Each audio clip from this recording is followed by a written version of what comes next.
थी उसको रद्द कर दिया है। और फिलहाल आगे बढ़ते हैं और देखते हैं महाराष्ट्र के पूर्व मुख्यमंत्री अशोक चव्हाण से मनीष अवस्थी की खास बातचीत। आपने एक कहावत तो सुनी होगी, एक तीर से कई निशाने। लेकिन महाराष्ट्र में जो आंदोलन हो रहा है उसकी तरकश में कई तीर हैं और अनेक निशाने। जी हां, मैं बात कर रहा हूं उस मूक क्रांति आंदोलन की जिसकी आहट से देवेंद्र फडणवीस सरकार की नींद उड़ी हुई है और दूसरे राजनीतिक दल के नेता बोलने से बच रहे हैं, यानी कि घिग्गी बंधी हुई है कि आखिर आंदोलन किस लिए, क्यों और कौन इसके पीछे। जी हां, लेकिन एक ऐसा मराठा कद्दावर परिवार का सदस्य है जो इंडिया न्यूज से बात करने के लिए तैयार हुए हैं, जो कि महाराष्ट्र के पूर्व मुख्यमंत्री अशोक चव्हाण, कांग्रेस के प्रदेश मौजूदा अध्यक्ष। जी हां, आपका इंडिया न्यूज में बहुत बहुत स्वागत है अशोक जी। अशोक जी, 20 साल की मेरी टेलीविजन की पत्रकारिता में मैं पहली बार ऐसा देख रहा हूं, एक ऐसा आंदोलन महाराष्ट्र में जिसका कोई नेतृत्व नहीं कर रहा। लाखों की संख्या में हर जिले में रोज लाखों लोग अलग अलग जिलों में जमा होते हैं। इसका नेतृत्व कौन कर रहा है? देखिए, मुझे आंदोलन का नेतृत्व पूरा समाज कर रहा है। किसी पार्टी का सवाल ही नहीं उठता क्योंकि ये समाज का इश्यू है और इसके पीछे जो जन भावना है उसको मौजूदा सरकार ने उसके ऊपर कोई ध्यान नहीं दिया है, इसलिए लोग बड़ी तादाद में बाहर निकले हुए हैं। एक प्रेशर बिल्टअप तो निश्चित तौर पर हुआ है।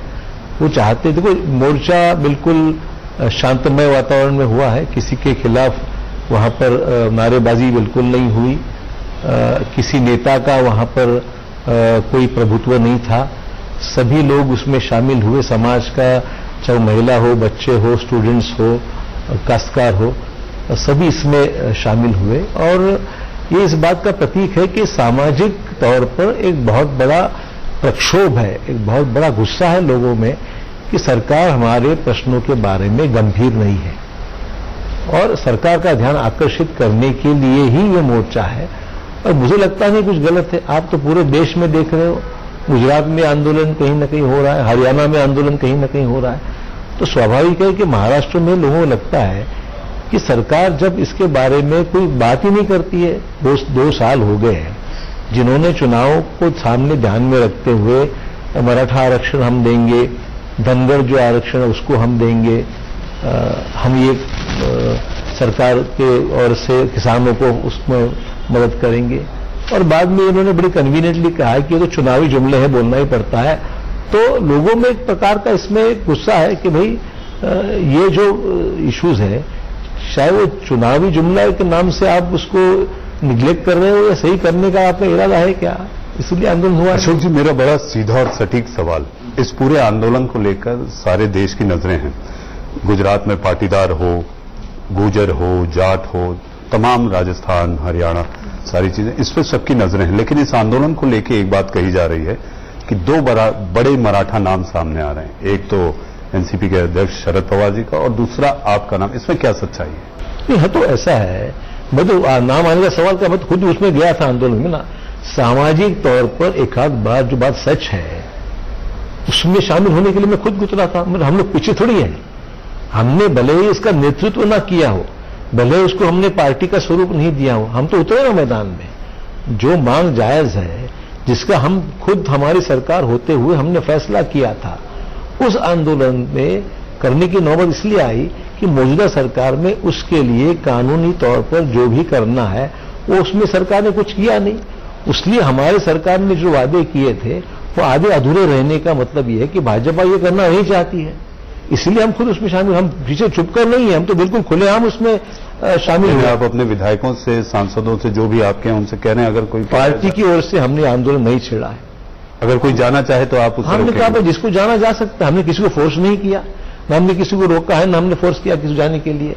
सवाल ऐसा है कि जो भी इसमें उचित समझता है, सामाजिक तौर पर महाराष्ट्र में जिलों में काम करने वाले कार्यकर्ता है, तो हमने किसी को मना तो नहीं किया। आखिर इस आंदोलन की मांगे क्या? आरक्षण के अलावा अगर आरक्षण को अलग हटा दें। और देखिए, सबसे बड़ी मामला तो ये है कि ये जो समझ है कि मराठा समाज पूरे महाराष्ट्र में या भारतवर्ष में बहुत अमीर है, हायर क्लास लेवल, ये बात नहीं है। समाज अब ज्यादातर आमतौर पर आप देखोगे तो हालात जो काश्तकारों के हैं, खास करके पिछले 2-3 सालों में बारिश नहीं होने के कारण हालत बहुत खराब है। एक दूसरी बात, कर्जा लिया हुआ है, आत्महत्याएं तकरीबन 3,500 से भी ज्यादा आत्महत्याएं जब महाराष्ट्र में होती है, तो आप हालात, घर की हालत, कोई भी आत्महत्या इतनी साधारण स्थिति में तो नहीं होती है। जब स्थिति काबू से बाहर निकल जाती है तब लोग आत्महत्या करने पर उतर आते हैं। आप जाके फैमिलीज को देखिए, क्या उनके घर में कमाने वाला कोई नहीं, पैसे की हालत खराब हो गई है, कर्जा लिया हुआ है, बैंक पीछे पड़ी है कर्जा वसूल करने के लिए। जी, ये मान लिया जाए कि अपरोक्ष रूप से ये बीजेपी सरकार को अस्थिर करने के लिए ये आंदोलन है। क्यों अस्थिर करें? फैसला करेंगे तो मजबूत हो जाएंगे। लेकिन बात अदालत में है, बात अदालत में फैसला कि जो उसका जो कोई उसमें कमियां रह गई हैं या कानूनी तौर पर उसमें जो अमेंडमेंट्स करने की जरूरत है, मैं तो कहता लाइए, कॉन्स्टिट्यूशनल अमेंडमेंट लाइए। मैं तो मोदी जी से कहूंगा कि देश में कॉन्स्टिट्यूशनल अमेंडमेंट लाइए। जो भी रिजर्वेशन का कोटा की जो प्रॉब्लम हुई है, आज तकरीबन 51-52% आरक्षण पूरे देश में है, लाइए कॉन्स्टिट्यूशनल अमेंडमेंट, बढ़ाइए को उसमें और दीजिए, मराठाओं को आरक्षण दीजिए, वहां जटों का प्रश्न है, वहां पर धनगरों का प्रश्न है, सबका एक ही टाइम कीजिए ना। हमारी मांग है कांग्रेस पार्टी की, अगर आप करते हैं, उचित समझते हैं तो लाइए। जो भी आपको देखो, आखिर में तो कानून में तब्दीली करने की क्षमता तो आपको तो पूरी मेजोरिटी उनकी, तो क्यों नहीं लाते फिर? लेकिन अशोक जी, इसमें एक सवाल उठता है कि एट्रॉसिटी में अमेंडमेंट को लेकर बात हो रही है। मैं हाल ही में कुछ आंकड़े देख रहा था, उन आंकड़ों में मैंने देखा कन्विक्शन रेट तो केवल 7% है। तो ऐसी स्थिति में ऐसा कोई बहुत बड़ा अत्याचार हुआ जिसके बाद ये आंदोलन? कन्विक्शन जब मामला कोर्ट में जाता है और कोर्ट में जाके चार्जशीट होने के बाद में उसके लीगल इश्यूज होते हैं। सवाल ये है, पर सबसे पहली बात तो मैं कहना चाहूंगा, ये एट्रॉसिटी एक्ट, इसको रद्द करने के बारे में हमने कभी मांग ही नहीं की है। अमेंडमेंट की बात नहीं, अमेंडमेंट की बात भी नहीं की हमने। कांग्रेस पार्टी ने अमेंडमेंट की बात नहीं की, कांग्रेस पार्टी ने एक्ट को बदलाव लाने की बात की नहीं है। हमने ये कहा है इस एक्ट का मिसयूज नहीं होना चाहिए, उसका दुरुपयोग नहीं होना चाहिए। आखिर उसका कानूनी तौर पर इंप्लीमेंट कौन करता है? पुलिस करती है, ये होम डिपार्टमेंट करता है। आप किसी के ऊपर केस जब दर्ज करते हो, इसमें सच्चाई क्या है ये पहले समझ लें। जब मामला हम लोग इतना उसके ऊपर कानूनी तौर पे हमने जो भी उसमें प्रोविजन डाले हुए हैं, उसमें बहुत सी गांवों में पॉलिटिकल राइवल भी है, झगड़ा है। उस झगड़े के लिए मैं सरपंच के लिए अगेंस्ट करता हूं, सरपंच मेरे अगेंस्ट कर देता है और गांव में झगड़ा बढ़ते हुए रहता है। तो ये जो मिसयूज हो रहा है उसका, इन्वेस्टिगेटिंग एजेंसीज ने उसका दुरुपयोग बंद करना चाहिए, ये हमारी मांग है। और इसके लिए क्लियर कट इंस्ट्रक्शंस होने चाहिए, जहां हुआ है सख्ती से करो।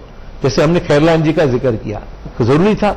खैरलान जी में जिस तरीके से दलितों पे अत्याचार हुआ है, वो तो कोई भी सहन नहीं कि मानवता, आपसे पूछने वाला था अशोक जी, तो मानवता के खिलाफ में मामला है, दलितों के खिलाफ। सिर्फ दलित नहीं है, शेड्यूल्ड आदिवासी भी इसमें कवर हुए इस एक्ट में। अशोक जी, लेकिन दलितों में मैं कुछ घटकों से बात कर रहा था, उनमें उनकी ऐसी सोच कह रही है या बन रही है कि इससे जातीय संघर्ष गहरा जाएगा, कि भाई दलित और मराठा आमने सामने आ जाएंगे। आज भले ही आंदोलन का स्वरूप गांधीगिरी के रूप में हो, लेकिन ये बाद में अगर आक्रामक होगा तो इसका जिम्मेदार कौन? क्या ये सरकार चाहती है कि दलितों में और मराठाओं में, अन्य समाजों में झगड़ा लगे? मैं तो समझता हूं कि अगर ये सरकार सही तरीके से उनको दिमाग में होगा कि कम्युनल, सबसे पहली बात यह है कि देश में कौमी एकजाते की जरूरत है, कम्युनल हार्मनी की जरूरत है। और अगर सरकार चाहती है तो सभी को साथ लेने की, जैसे प्रधानमंत्री ने परसों घोषित किया कि मुसलमानों को आप वोट बैंक समझ के इस्तेमाल मत करो। बहुत देर आया दुरुस्त आया, मैं कहूंगा कि बहुत दिनों के बाद में प्रधानमंत्री इतनी समझदारी की बात कर। कम से कम राज्य सरकार ने, हमारी बात तो छोड़ी है, कम से कम प्रधानमंत्री जो कह रहे हैं उसी तो अमल में लाई है कि मुसलमानों का आरक्षण, इसी बहाने मुसलमानों के आरक्षण का फैसला हमने देवेंद्र फडणवीस ने करना चाहिए ना। प्रधानमंत्री बोलते हैं तो इसका अमल कहां हो रहा है? या फिर ये खोखले है तो फिर खोखले आश्वासन है। नहीं, लेकिन इस पूरे आंदोलन में और आपकी भूमिका, आपकी है ना, व्यक्तिगत आपकी नहीं, आपके तौर तरीके की और दूसरे अन्य मराठा नेताओं की जो भूमिका, उसमें ये कहा जा रहा है कि कांग्रेस एनसीपी अपना पुनर्जीवन देख रही है इस आंदोलन के जरिए, कि रिवाइवल होगा। देखिए, इतना बड़ा एक कांग्रेस ने अपने पुनर्जीवन करने का विषय इन सामाजिक तत्वों को आधार पर करने का सवाल नहीं है। कांग्रेस एक डेमोक्रेटिक पार्टी है, कौमी कम्युनल हार्मनी में विश्वास करती है। दलितों, अल्पसंख्यकों के हित के बारे में कांग्रेस ने जितना कुछ किया और किसी ने किया ही नहीं होगा जितना काम हम कर रहे हैं। और साथ ही साथ मराठाओं के बारे में हमारी भूमिका यही है, उसके आरक्षण का फैसला हमने किया था। तो हमको कोई सामाजिक तौर पर इसका इस्तेमाल करने की आवश्यकता नहीं, भाजपा को इस्तेमाल करने की आवश्यकता है, क्योंकि उनको पोलराइज किए बगैर उनको वोटिंग नहीं मिलती है, ये उनकी प्रॉब्लम है। हमने तो हमारा कई बार फायदा हुआ, कई बार नुकसान भी हुआ होगा हमारा। और हमने कभी ये नहीं कहा कि ऐसा करो या इस समाज को डिवाइड करने की भूमिका हमने कभी नहीं की। हमने सेक्युलरिज्म के अपना हमारा जो प्लैंक है या हमारी जो सोच है वो सेक्युलरिज्म है, उसका बुनियाद सेक्युलरिज्म है। अशोक जी, चूंकि आप बहुत कम मीडिया से कैमरे पर बातचीत करते हैं, एक सवाल, चूंकि आप राजनेता हैं, कांग्रेस के प्रदेश अध्यक्ष हैं, महाराष्ट्र में आने वाले कुछ ही महीनों बाद 10 महानगर पालिका के बड़े चुनाव होंगे। आपके घटक दल जो कि आपके साथ सरकार और सत्ता में आपके साथ सत्ता में रहे हैं, प्रफुल्ल पटेल ने कहा है कि कांग्रेस के साथ रहना हमारे लिए नुकसान दे रहा। आपको क्या लगता है कि फिर से आप दोबारा इस पर पुनर्विचार? अब देखिए, उनको लगता है नुकसान, देखो गठबंधन की बात तो रही नहीं, इसलिए कि उन्होंने कहा था कि अब तो गठबंधन समाप्त हो गया, उनका स्टेटमेंट है, तो मुझे अलग से कुछ कहने की आवश्यकता नहीं है।